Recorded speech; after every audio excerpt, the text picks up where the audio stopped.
I don't know what I missed, but okay. All right, no. Okay, so let's just start. All right, thanks everyone for your patience. Just technology is what it is. I have done this 5 times before. Bill and I tested this earlier today, and it worked pretty easily, pretty well. But it is what it is. So thanks for your patience. Bill, welcome. Thank you for doing this. Thanks for having me. Thanks for having me. All right, talk.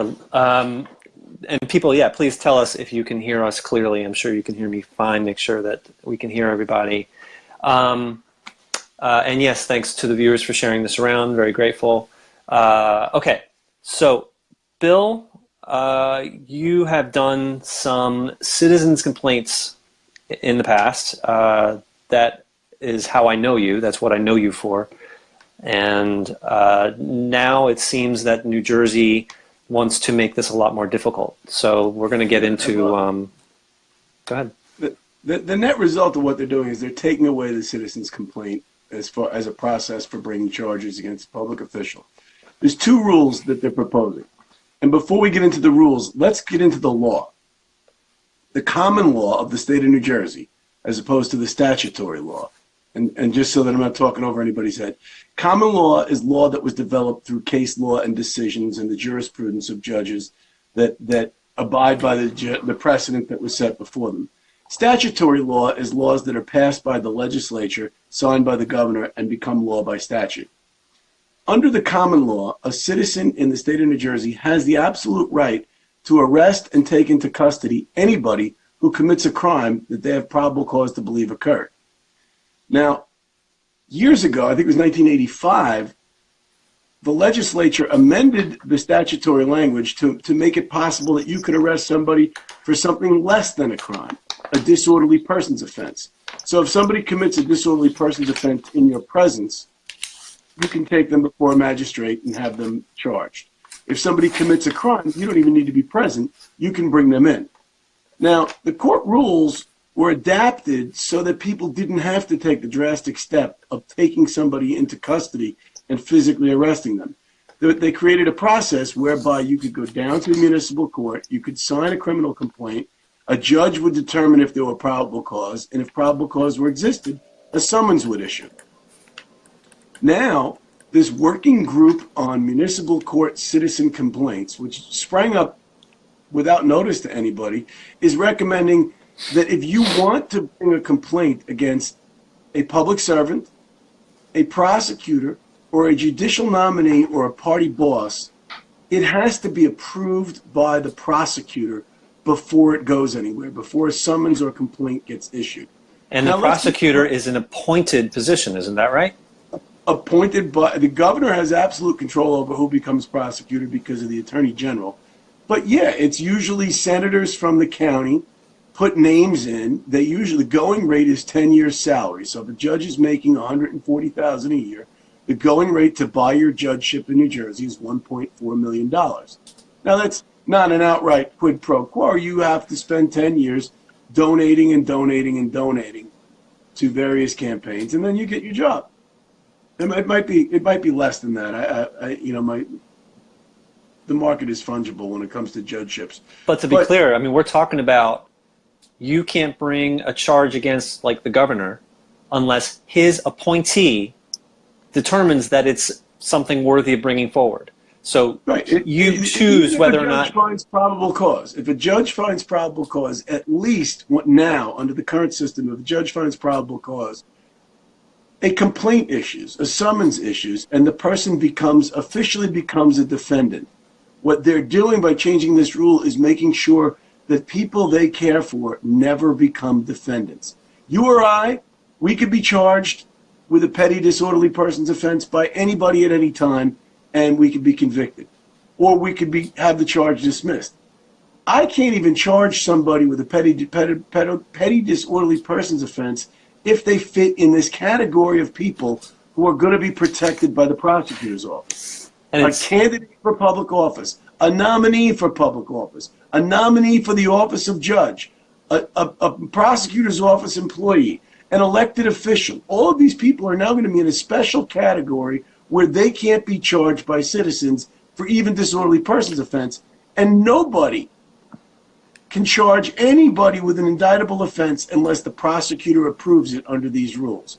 And there's only one reason for this. They don't like the idea that they can't protect anyone and everyone that they feel like protecting with these protection rackets that are also known as prosecutors' offices around the county. So, all right. So I have a number of questions, and it's appropriate for people to get background anyway. So, I mean, the big thing for me seems to be that this is a way for them, governors, whatever, to get their political appointees to protect them, because you're not going to allow your boss who pays you to be charged, or whatever it's called, by some citizen. So it's a very easy way for them to, they're buying off who's, that's not quite the exact way of saying it, but this is an extreme conflict. Yeah, no, they don't have to buy them. They already own them. They already pay them. They already pay them. They could remove a county prosecutor at any time by superseding him through the attorney general. They could appoint the county prosecutor and have him acting at any time.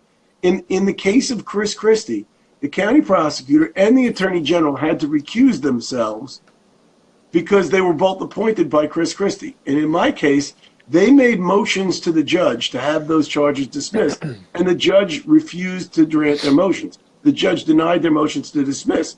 So what they had to do was engage in something called administrative dismissal, which is despite the fact that the judge said there was probable cause, despite the fact that the judge refused their motion to dismiss, they went ahead and dismissed it on their own volition because they have that discretion.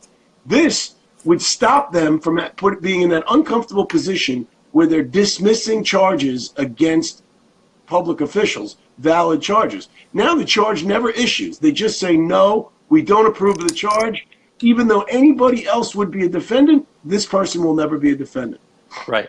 So I want to make it clear to the people watching, in the event description, there are links to the proposal, to Bill's comments on those proposals, why they shouldn't happen, and a bunch of other information as well. So in the proposal, not your comments, but the proposal from the working group, it says that most complaints actually are done against police officers, and that a very small amount are done against non-police officers. But it seems like the real issue is the powerful people, not the police officers.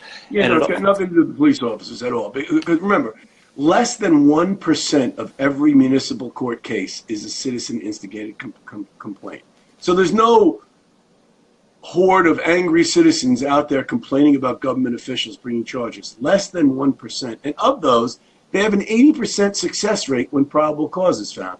So in their own study, they indicate that citizen-generated complaints have a better outcome than law enforcement-generated complaints, despite the existing hurdles. And let's keep that in mind. There's two things that protect people from frivolous charges.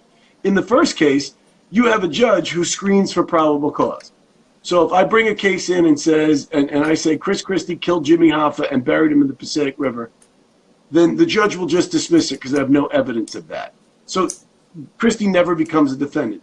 Let's say for some reason the judge decides there's no probable cause and Christie doesn't like being accused of murdering Jimmy Hoffa.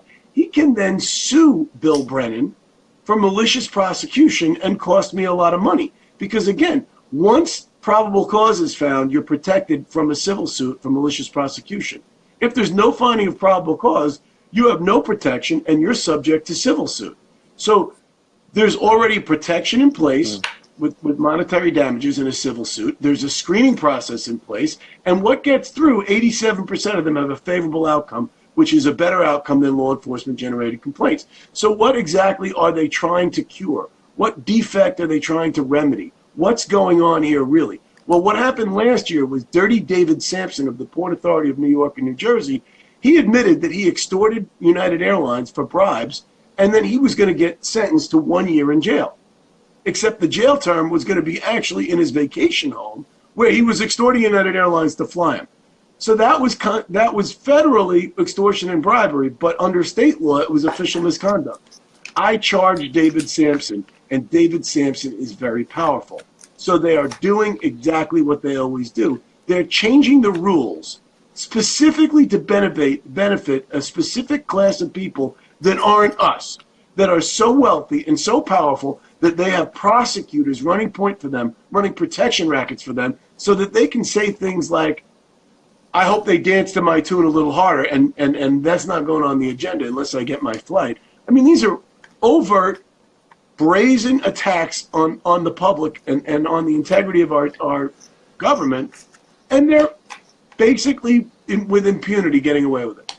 Okay, a few background questions. There's citizens' complaints, there's citizens' arrests, and then there's lawsuits. Can you clarify the difference between those three things? Yes, let's break the charges down into what we would consider to be a criminal charge or a civil charge. Criminally speaking, if you commit a crime, the state is the prosecutor. It's the state of New Jersey versus Chris Christie. It's the state of New Jersey versus David Sampson. And there's two ways to get somebody brought before a magistrate. You can go and arrest somebody for a crime on your own. I wouldn't recommend it. The potential for violence, the amount of training police have is you're much safer using the process that exists now. And the process that exists now is very simple. You get a complaint signed and sworn in affidavit, and you have either a determination of probable cause by the municipal court administrator, or a judge holds a hearing and determines probable cause. Once that happens, they issue a summons, and the defendant is summoned to court. Most defendants are summoned to court. Chris Christie never set foot in a court. The system was bent to his will. The system always bends to the will of powerful people as long as we tolerate it. However, the civil side of that is if I charged you and I falsely arrested you and I maliciously prosecuted you, I won't go to jail for that. But I can get sued by you, and I can lose my house and lose my home and end up owing hundreds of thousands, if not millions of dollars to somebody if I falsely accuse them of something, if I maliciously prosecute them for something they didn't do. Nobody has said in these recommendations that there's a rash of false allegations that need to be checked. There are none. And 87% of them are getting through. And less than 1% of all the municipal court complaints are citizen generated. So what is the real problem? The real problem is they don't want somebody like me bringing charges against people like them. And they think to themselves, there, but for the grace of God, go I do the same thing, and I don't want to have to deal with Bill Brennan or somebody like him bringing charges against me. Okay, before we get into Sampson and you, I still have a couple more background questions. So when did, are citizens' complaints, what states do citizens' complaints happen in? Is that something unique to Jersey? Is it all around the country? And also, when did this start? Was this like with the Constitution going way back, or was this something that changed at some point? Well, I'm not a scholar on these issues, but my understanding is that early law enforcement didn't involve police going out on patrol and finding criminals. It was citizens on the homestead went down to the sheriff and swore out a complaint and got a warrant issued, and then the sheriff or the constable or the marshal or whoever it was would come and arrest somebody on a warrant. They weren't just out patrolling looking for rustlers. They would wait until there was court-issued process. Over time, that developed. New Jersey has always kept the right of a citizen to make an arrest. The citizen has always had the right to make an arrest. Now, it's very hard to determine what states allow a citizen's arrest, because New Jersey was unique in that it had a process where you could institute criminal procedures without having to take somebody into custody on your own. In New York, you can go to a police station and you can sign a complaint against anyone. You said arrest, you mean complaint. You said citizen arrest, you mean complaint though. Yeah, well, look, I can arrest somebody in just about any state, as far as I know, and be within my rights, so long as I had evidence, probable cause that a crime occurred. Petty disorderly persons offense has to occur in my presence. But having said that, we've now evolved into the point where prosecutors can literally immunize people from criminal consequence for their activity. If somebody raped somebody's daughter, and they were powerful, you wouldn't even be able to go down and sign a complaint against them unless the prosecutor approved it. And you say to yourself, well, that's unreasonable. They're never going to do that. Official misconduct is a second-degree crime. It is up there with criminal sexual assault. If they can turn around and say they're going to ignore a second-degree crime today, then you're allowing them to ignore second-degree crimes tomorrow. And you can't say, well, that's a different second-degree crime that I care about, and I'm not so concerned about this second-degree crime. There are degrees, and the degree of crime, first and second degree crimes, are now totally at the discretion of the prosecutor if these rules pass. They can just say, no, I don't think so. The judge can find probable cause. The judge can say it is more likely than not that this person committed the crime. I find the complaint valid. I'm issuing a charge. And the prosecutor says, no, judge, I don't give you permission to sign that summons or warrant. You must have my permission. Now, what's going on in New Jersey where the prosecutors are running the judiciary? What judge decided that they wanted to make this rule? And by the way, let's look at the makeup of the committee on this rule. A judge is not allowed to participate in the political process one way or the other. They can't endorse anybody. They can't hold public office. They can't run for anything. There are 2 elected officials on this committee making recommendations to this board. And there was one lawyer who was suspended for fraud in practice of law. And these are the kind of people that have biases, whether for political reasons or not, or that have histories of that. Now, look, if the guy's redeemed himself, that's fine. Couldn't we find somebody who hasn't been subject to procedures to have him disbarred, who wasn't suspended from practice for 3 years, who didn't defraud somebody or commit wire fraud or any other kind of fraud? I mean, these are the people that are making these rules. This is not what is supposed to happen in this country. And if you're waiting for somebody to come around and solve it, you're going to be waiting a long time because there's nobody getting paid to keep the system honest. So you're going to have to get involved if you have a problem with what's going on. Okay, so I want to ask again, has citizens' complaints been around in New Jersey for as long as you remember? Yes, they have. My first citizen's complaint was in 1994. Okay. But you were trained as a lawyer when you were trained as a lawyer before that. So that no, was... I wasn't. I didn't go to law school until 2008. Oh, okay. And do you know if citizens' complaints are unique to New Jersey in a small amount of states? I assume it is not countrywide. It's not countrywide. It's interesting. I don't know the facts, but the report actually went into some detail. It's a 14-page report. I think you linked to it that I'm making comments on. And I'm asking everyone else to make comments on. That 14-page report goes into the history of citizens' complaints in New Jersey, and as well talks about other states that have some varying process where citizens can bring complaints. Okay. Now, again, one more question before we get into you specifically, which is these proposals. Is the change in administration from Chris Christie to a much more friendly administration now with Phil Murphy, does that change anything? Does that make it more hopeful in any way? No, I think the people that were on this committee the pond was stocked by the Christie people earlier on, as far as I know. The judiciary is supposed to be impartial, but it's just unclear whose idea it was to create this working group in the first place, and they don't identify what problem they're trying to deal with. So look, Governor Murphy is doing a fantastic job as far as I'm concerned, but I think he's dealing with some corrupt people who are going to try and hamstring him, and I have every intention of using the process that citizens have at their disposal to hold people accountable. I'm upset that I may be put in a position where I have to start taking people into custody. I'm not trained for that. I don't want to be involved in physical altercations with people who commit crimes. I pay taxes. I should be able to invoke the judicial process and the law enforcement process when people commit crimes. It shouldn't be so hard, people. It should not be difficult when you have open and notorious evidence that some of the highest ranking people in government have committed crimes, and there's no question that the crime's committed. It shouldn't be up to me as a lone tilter at windmills to hold people accountable. There should be some sort of system where these people have to be held accountable. And I'm seeing it go in the other direction. I mean, you are a trained attorney. I don't know if that's the correct terminology, but you went to law school, so it is already difficult enough that you, as a trained person, have the ability to go in and do this. But the normal citizen does not have the ability to really thoroughly go in and do this as effectively as you can. And now they're taking it potentially a level even beyond that, making it even more difficult than that. Yeah, and they're fomenting physical altercations with people, because the most dangerous part of a law enforcement officer's position is taking somebody into custody. It's resisting arrest is where most of those injuries occur. I'm not a cop, And I don't want to be a cop, and I'm not a prosecutor, and I don't want to And be it a prosecutor. implies that you had got to do it against that powerful person anyway, which is Well, I mean, if they leave me no choice, then, they should be careful when they set foot in New Jersey.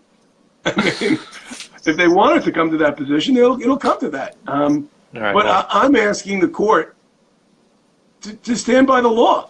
The law in the state of New Jersey is that all citizens have the right to bring anybody in that commits a crime, and they can bring anybody in who commits a disorderly person's offense if the disorderly person's offense happens in their presence. I don't know what's wrong with that. It's working. They're trying to fix something that isn't broken because they're not happy with the fact that they're getting away with what they want. That somebody actually made them go through the process of answering for what they did. okay, so you have made a significant part of what you do is to do citizens complaints. I don't know how many you've done. I know it's been substantial. I witnessed one of them this summer, which was a remarkable experience. This summer you did the criminal complaint against David Sampson, as you said, which was the head of the New York, New Jersey Port Authority, and he was, I believe, he used to be the Attorney General of New Jersey, and obviously appointed by Chris Christie. And before that, you did a criminal complaint against Chris Christie himself, and you got to a significant point. You actually won in a way, but the prosecutors just said, we're not gonna follow through. I believe that's the case. That you actually exactly right. The prosecutors tried to get the judges to do their work for them. They didn't like being in the position where the optics of dismissing a charge that everybody knew the governor was guilty of, so they administratively dismissed it. What they're trying to do, and I don't know how the prosecutors get to make judicial rules, but what they're trying to do is make it so that the complaint doesn't issue automatically anymore, even if there's a probable cause finding. And that's backwards. I mean, a cop can lock you up just by looking at you and saying, I find probable cause. A municipal court administrator can have you arrested by saying, just find probable cause and issue a summons. Now you got a judge holding a hearing, taking witnesses' testimony and evaluating evidence and saying he finds probable cause. And under the new rules, no complaint issues unless the prosecutor decides that's okay. So you did these two very high-profile citizens' complaints, and you had significant success with the first one. In fact, it was successful. The only reason it hasn't gone farther is because the prosecutors who are appointed by Christie decided that they are not going to follow through with it. The second one, I did. Look, the evidence was clear as day. What's interesting is if you go back to 1997. In 1997, the mayor, I think it was 96 or 97, the mayor of Passaic, New Jersey, was a woman named Margie Semler. She had been ordered by the Civil Service Commission, or the Merit System Board at that time, to reinstate a guy named Ozzie Maldonado, and she was being fined $200 a day every day that she didn't reinstate the guy. I was in the middle of litigation with TNEC, and I thought, wow, they're going to do the same thing to me when I get my job back, so I'm going to put a stop to it now. So I went down to the Passaic Municipal Court, and I tried to swear out a complaint for official misconduct, and they refused to take it. So my complaint to the Advisory Committee on Judicial Conduct ended up on having Judge Wolf Semay brought up on charges because he claimed I lacked standing to bring a complaint against the mayor who hired him. He was wrong in A, he shouldn't have touched it because he had a conflict, she hired him, and B, standing is not an issue. So we fast forward from 1997 to 2017, and what's changed? Nothing. The Advisory Committee on Judicial Conduct already warned Judge Semay that standing is not an issue in civilian complaints. And what does Marvin Adames of the Newark Municipal Court do? He says, I lack standing to bring a charge against the chairman of the Port Authority. Even though I'm a Port Authority customer, I had a Port Authority bond, and I live in the state of New Jersey and pay taxes. Standing is not an issue. If you look at these Advisory Committee rules, they say anyone can file a complaint against anyone else. I don't know where he gets the term of limitation where you need some special nexus to it, but that's what he did. Judge Adames broke the law, violated the rules of court and the rules of evidence when it came to determining what probable cause is established. And I transmitted a complaint against him using today's report as evidence moments ago. You filed a complaint just moments ago against him? Is that what you just said? Against the with the Advisory Committee on Judicial Conduct against Marvin Adames of the Newark Municipal Court. Wow, interesting. And they're in some position now because they told Judge Wolf Samay that when he said I had no standing in 1997, it was inappropriate. Now, I didn't have the tape recording of the answering machine message that was left for me, so they said it was his word against mine. Then this is back. This is back with some in '97. They said it was an offense, but that I didn't prove it beyond a reasonable doubt, and that's why he wasn't removed from the bench for that reason. But he was removed for a host of other reasons. Okay, so that's the first I've heard, and I guess the first anyone's heard, because it just happened that you filed a complaint against Adamas for what happened this summer, that he chose not to find standing. His justification, as best I remember it, was that the rules gave him some. I forget the term. I can't think of the term right now. He had the right of justice. Yeah, in the interest of justice. I don't understand how this flexibility. Flexibility is, or some that's not the right term, but he's basically said that some super rule gave him the flexibility to decide. I don't remember the specifics, but there's actually the links. He was talking out of his ass, Jeff. He was just talking out of his ass. That is what he said. And actually, the links to all of my coverage of of those trials with Adamas, including the big arguments that you had with him, dramatic arguments, is in the links in the description, the Citizens Media TV links, which was, to say that it was an exciting experience, that was a remarkable experience. So you had the Adamas thing against Sampson. You had the previous one against Christie.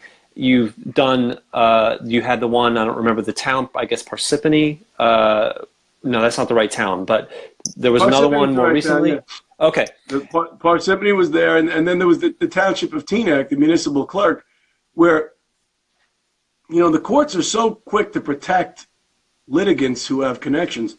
They had scheduled a probable cause hearing for 8:30 in the morning when I had to drop my kids off at school, and there was no court in session. It's usually an evening court in Bergenfield. So I told them I could be there by 9. I got there at 9. They said it's over. There was no probable cause finding. They had the hearing without me against the municipal clerk at Teaneck. She ended up suing me for malicious prosecution, and I tried that case myself, again, without an attorney, without having been to law school, and the jury found no cause, that I had validly charged her with official misconduct for destroying evidence in a federal civil rights lawsuit. So the system is, and then they changed all the Oprah rules to say that destroying public records is now carved out of the official misconduct statute. So when did that happen? Protecting people. 2003. Okay. 2004. So you feel, or you believe, or you have some other significant reasons to think that this recommendation is significantly because of your complaints against the top officials in the state of New Jersey. There is no doubt in my mind that this was fomented by the fear that was struck in their hearts when they realized that even if they control the federal prosecutor, even if they control the county prosecutor, even if they control the attorney general, somebody can still make them, hail them into court and call them a defendant. And Defendant Christie didn't like it every time he was referred to as Defendant Christie. But he shouldn't have committed the crime. And he hasn't sued me for malicious prosecution or false arrest. He hasn't done anything like that because he knows he's guilty and he doesn't want to give me subpoena power. And this is all about keeping people from having the authority to ask questions of their leaders. Judicial nominees, candidates for public office, party bosses. This is just the class of people that are committing the most crimes. I wouldn't say judicial nominees, but the party bosses. Joe Ferriero is just out of jail now from all the crimes he committed, and he profited from his crimes. So I'm at the point where I'm going to need some help, and I'm hoping that people will look at these links and file some comments and object to what is clearly a protection racket for politically connected people. Some random friendly viewer named Fran says this proposal would never have come if it were not for Bill's Christie complaint. Fran Ritter. Okay. Hi, Fran.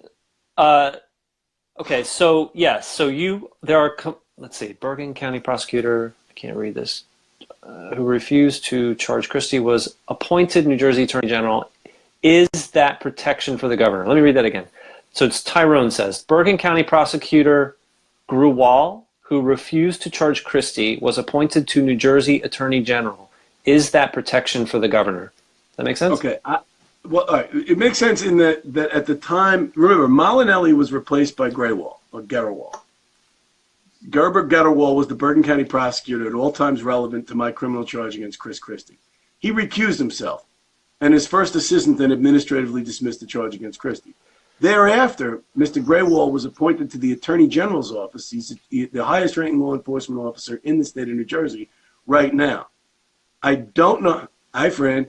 I don't know what motivated that. I know that Mr. Getterwall's family was politically active with donations. I think that he bought that position fair and square, and Governor Murphy kept his word. I mean, I can't think of any other reason that just the transactional nature of the politics in New Jersey. These things go up for sale, and I don't know that anyone has any appetite for going after Chris Christie at this point in time, but it certainly seems like the judiciary doesn't want any more things like what happened with my complaint. So is there any chance that Christie is going to go forward now that he's out of office? Go forward with what? You mean in the Trump administration? No. Your complaint that the prosecutors have said, we're not going to pursue it. Do you think that there's any chance that there might be a continuation of that story at some point? The statute of limitations runs on that crime in 2020. But you've already filed your complaint. So what statute could there be? You've already filed your complaint. Yeah, but the finding of the dismissal happened, so I'd have to get another probable cause finding. Okay. It was administratively dismissed. Okay. All right. So as in the links in our description, there's a link so you can do your own comments to say that this is not a good change. And there's two things in particular. Change number 5 is, as I understand it, and you'll correct me as necessary, that it expands who this affects, who this change is going to affect. And it is remarkable that not only is it going to be public officials themselves, but actually nominees and appointees, both judge and non-judge positions. So you can't even charge a nominee or a candidate for a position. Or a party official. It's not even the party boss. It's a party official or public servant as defined in 2C27.1, and a candidate or nominee for public office as defined in 19, or a judicial nominee. Yeah, that seems like... The prosecutor can either approve, decide to move forward with the matter, disapprove, decide not to pursue the matter, or modify the charge. Why? So change number 5 is who it can affect. It expands who this affects, which is including nominees and candidates, which seems pretty out there. It doesn't include police, by the way. You notice that it doesn't include police. Oh, okay, interesting. And then change number 6. Public servant, unless they fit the definition for public servant. Okay, so change number 6 is the fact that this will now put prosecutors, county prosecutors, between judges and citizens. And county prosecutors are... If you read it, it says, they want to amend it so that the summons must be reviewed by a county prosecutor on private citizen complaints charging any indictable offense against any individual. The county prosecutor can either approve, decide to move forward with the matter, disapprove, decide not to pursue charges, or modify the charge. So he has those authorities now. What they're trying to do is keep anybody from ever becoming a defendant. Once that charge issues, you can validly call them a defendant. Then they have all rights and privileges that pertain to being a defendant. They're trying to make sure that nobody ever develops the term defendant without them saying so. And do we really want to trust county prosecutors? I mean, who are appointed by the higher ups in the state. That they're going to hire people that they can be assured are not going to let people like you do stuff like this against them. And that's the motive behind all of this. That's entirely what's going on. They don't want the citizens to be a part of their government. They don't want anybody to be held accountable. Okay, so again, there are links in the description for where you can make your comments. There is the proposal itself, and you should focus on items 5 and 6, proposed changes 5 and 6. It's only maybe 3 pages. And then there's also Bill's draft of his comment that you can use as a basis or just to better understand and write whatever you feel is best. But the more comments that they get that says that these rules are unreasonable, then hopefully it will make a difference. Hopefully. Now it seems like it's a foregone conclusion. I don't understand the process, but it seems like I don't think that they're going to pass these rules. I think that once people find out what's going on and they read the comments, I think the court is going to be loath to aid and abet the unequal protection of law. I mean, this is on its face an unequal application of the law. Some people can be charged with disorderly persons offense, and others have to go through the prosecutor's office. That's absurd. Hey, Keith, how are you? So it's creating two classes of people: those who can be charged by citizens and those who are protected by citizens. And that's not what America is supposed to be about. I mean, the judge just had to tell Donald Trump today that no one is above the law. And now the courts of New Jersey are trying to tell people, yeah, well, that's not entirely true. Some people are above the law. Okay, I'm going to read a couple of user comments here. Tyrone says, Christie ignored civil rights. Complaints about cops, I think, forced child removal. So did Graval. CPS, that's a new word for DIFUS, I think. Oh, thank you. Okay, CPS. So potential complaints, they refuse to act with alleged clear lies and fraud, refusing to act on violations of the 4th and 14th Amendment. You mentioned Christie was in the clear. There are a few federal U.S. District Courts complaints against Christie about DCF violations on child service issues. You asked about anything that came from Christie's, that come Christie's way. I don't trust the county prosecutors. They ignore people complaints about corruption, and that's along the lines of what you're saying. Star chamber and ignore issues by the protected people. Yeah, no, we're in bad shape in New Jersey now. One thing I'm hoping is that Governor Murphy takes a harsher view of these things than Christie did, and we can get some people with integrity running the state. He's off to a good start. Like I said, my biggest problem with Governor Murphy is the fact that you've got Senator Sweeney, Senator Rice, supposed lifelong Democrats taking very conservative, regressive views on issues that are important to the Democratic Party. They're hamstringing their own governor. It's not like that's changing now. That they've been this way. They worked very hard to enable Chris Christie.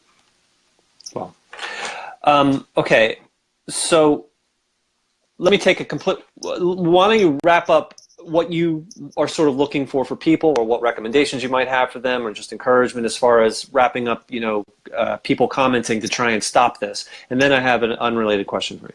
Okay, the comments were originally scheduled to close on April 2nd. They've been extended to April 27th, so we have time to write them in. I'm hoping that you have the link to the report itself. It's a 14-page report. I'm hoping that people will look at the report and see the absurdity of this, that less than 1% of all complaints are citizens' complaints, and that 87% of those are successful when they're not dismissed by the prosecutor's office. So they have a better result than law enforcement generated complaints. They're a very small percentage, and they're the only venue we have to bring complaints against people that are politically connected. So if you would, I'm asking you, please go to the comments section, click on draft a comment, email it in, tell them that you're opposed to this, tell them that you support citizens having the right to charge public officials, and that you want something done about the Marvin Adamez's of the world, who seem to think that protecting public officials is the job of the judiciary. It is not. Okay, and people can't expect to be able to write it in as lawyerly as fashion as you did, but that's not necessarily... It doesn't matter. Don't be intimidated by the legalese of these people. They're no better than you. They like to dress everything up in flowery language, but they're just a protection racket and nothing more elegant than that. They have no interest in justice. They have no interest in anything other than self-aggrandizing behavior and a protection racket for their cronies. And that's what we have. So who makes the ultimate decision for this? I believe it's just going to be the Supreme Court itself. Actually, that ultimately makes the rules of the court. How many judges are on the New Jersey Supreme Court? 9. 9. Okay. Okay. Anything else about that? I have an unrelated thing. Anything else about this subject? All right, so good. So hopefully people will make comments, look through all the stuff in the description in the event. There's some questions. Um, Tyrone and Paul, I mean, there's a link on the website to submit your comments, and you can do it by email. and there's and Bill's draft of his complaint or comment is in the description itself. There's a link to his document. Now his is obviously more legalese because he's went to law school, but it's not necessary. It's mostly understandable, and you can just write it from your own, your own level. It really doesn't have to be that way. Just you understand the concepts now. Let them know we're watching. Anything is better than nothing. Okay, good. All right, so good. Thanks for that. We experienced quite a lot together this summer. Not just your complaints, but the gubernatorial race. And I want to get your perspective on Murphy, because you were running for governor, and he didn't even show up to any of the debates. You barely saw him. So the way that he got in, I think, is a real shame. He bought his way in, and that's really disappointing and a reflection of our country. But that is true, but it seems, I haven't followed him that closely, but it seems that he's done a rather good job since he's been in. So I'd like to get your perspective on just touching on the primary a little bit, with thinking of Murphy as it happened during the primary, but I'd also like to get your perspective of is that correct? Has he been doing as well as it seems that he's been doing? Well, right out of the gate for sure. He is walking the walk and talking the talk like I haven't seen a governor do in a long time. It's really refreshing. When I started out on this path, running for office, I thought that he was going to be an enemy of mine, and that I was going to not be able, the goal. I'm a big Bernie guy, and then I'm progressive, and I assumed he was going to be establishment, old money, old guard politician doing the same thing, and he's really impressed me. He's everywhere along the line. He's been a gentleman with me throughout. He wasn't nothing petty about him at all during the race, and now everything he said he wanted to do, he's come out and done. He signed the Equal Pay Act. He refunded the Planned Parenthood. He's pushing to have cannabis legalized. He's pushing to get the millionaire's tax done. He's trying to keep his word, and it's just depressing that we have people like Steve Sweeney undermining him. It's depressing that we have people like Ron Rice undermining him. These people are doing exactly the opposite of what needs to be done to make New Jersey a strong democratic state and have a strong economy. They're concerned about the millionaires and billionaires again, as if we haven't been down this road before. They need to pay. They need to pay their fair share. They got a 30% tax cut under Christie Todd Whitman, and we've never recovered from it. They need to have that tax increase put back on them.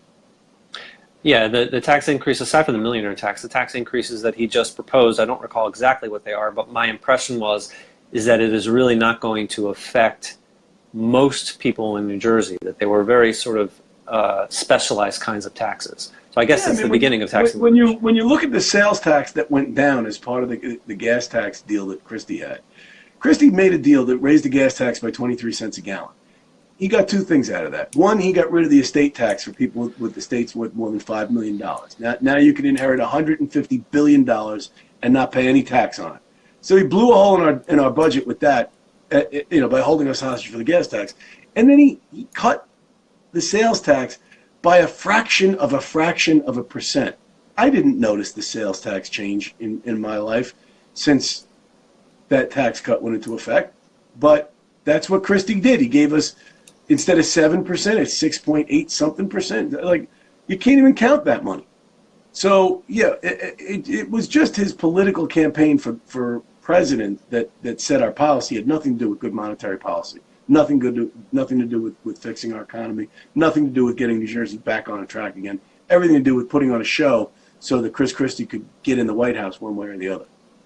Okay, so just touch on the primary, because yeah, he has been doing a good job. Murphy has been, since he's gotten into office, but he really steamrolled his way in. And I'd like to hear your perspective a little bit on that, as being one of the people that was steamrolled over. Well, look, I didn't have any money to run for office, so sadly that's part of the game. But It's If I had Phil Murphy's money, if I had his resources and I wanted to be governor, I would do exactly what he did. I wouldn't invest in changing the system. I would just use the system the way it is and buy it, because you know what? The truth of the matter is, we put the governor's office up for sale. We did. Our party bosses did. Our party leaders did. Our Democratic bosses did. It was a transaction that was made with the party leaders in all the counties in New Jersey, and it was for sale. So how do you blame the guy for using the system the way it's set up when he didn't set it up? I mean, everybody else that ran against him, other than me and Johnson. I absolutely do blame. I blame him. Absolutely. No. If you take advantage of the negative rules, then you are part of the problem. If you allow those rules to perpetuate and take advantage of them for your own benefit, then you're absolutely part of the problem, and I do blame him for that.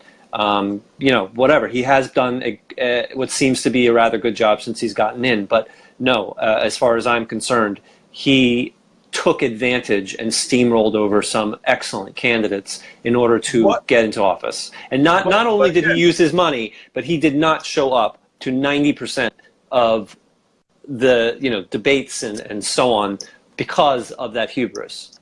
Well, I don't know if it was hubris or if it was calculated strategy by Pete. He had very effective people working for his campaign. They knew exactly where he needed to be. They knew exactly what he needed to do to win.